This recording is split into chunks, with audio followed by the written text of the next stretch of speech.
আমরা জানলাম কিভাবে ইনসুলিন বাড়াতে হয়। বেশি করে কোক, ফান্টা, 7 আপ বেশি করে খাবেন। খাইলে দেখবেন আপনার ইনসুলিন ধামধাম করে বেড়ে যাবে। তারপর ফলের রস বানায় বানায় জম্মের খাওয়া খাইবেন, অথবা বাজারে যে ফ্রুট জুস আছে খাইবেন, বাচ্চাকে চিপ জুস এগুলো খাওয়াইতে দিবেন বেশি বেশি করে। তাহলে দেখবেন বাচ্চার 8 বছর হওয়ার আগেই ডায়াবেটিস হয়ে যেতে পারে। আমার পাইছি এরকম রুগী হয়ে গেছে।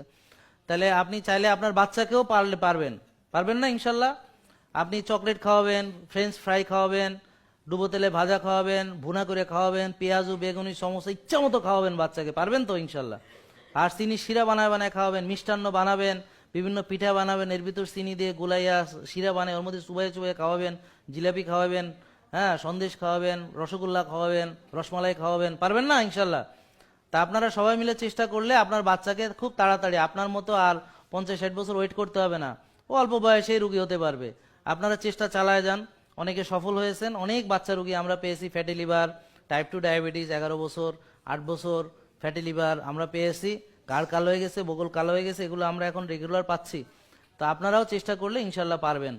বেশি বেশি করে ফ্রেঞ্চ ফ্রাই খাওয়াবেন, ডুবো তেলে ভাজা খাওয়াবেন, বার্গার খাওয়াবেন, স্যান্ডউইচ খাওয়াবেন, নিয়ে নিয়ে পিজা খাওয়াবেন। আর একটু পর পর চকলেট, চুইংগাম, জুস টুস এগুলো হাতে তুলে দিবেন। বাচ্চা দেখা হইলেই চিপ জুস কিনা ধরায় দিবেন, যে মানে ওর বোনের বাচ্চা ওই চিপ জুস কিনা ধরায় দিছে। ছোট বাচ্চা যখনই দেখবেন দোকান থেকে চিপ জুস কিনা ধরায় দিবেন। মানে এই বাচ্চার ভবিষ্যৎ নষ্ট করার জন্য আপনি একটা ভূমিকা রাখলেন, কংগ্রাচুলেশন। নিজের 12টা বাজাইছেন, এখন আপনি ছোট ছোট বাচ্চাদের 12টা বাজাচ্ছেন। আপনি খুব ভালো মানুষ। আপনি এভাবেই চেষ্টা চালায় যান, বাচ্চা দেখলেই চিপ জুস ধরায় দিবেন, পারবেন না? তাহলে অলরেডি করেন তো, আপনি করেন না? এই তো, তা তো ঠিকই আছে, এটা চালায় যান। এখন করে জুস 3-4টা এবং চিপস আরো 8-9টা দিয়ে প্লাস্টিকের ব্যাগের মধ্যে ভরে বাড়িতে নিয়ে বাকিটা খাবা।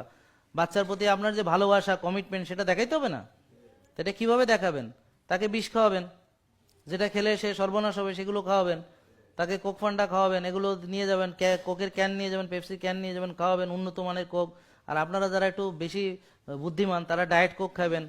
হ্যাঁ, ডায়েট কোক, ওরে আল্লাহ, 0 ক্যাল। হ্যাঁ, এগুলো হলো সর্বনাশের মূল। এগুলো করবেন আপনারা।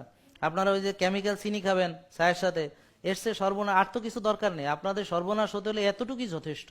এটুকু যদি আপনারা ঠিকভাবে করতে পারেন, হ্যাঁ, তারপর আপনার সর্বনাশটা ঠিকঠাক হয়ে যাবে। পারবেন তো নাকি?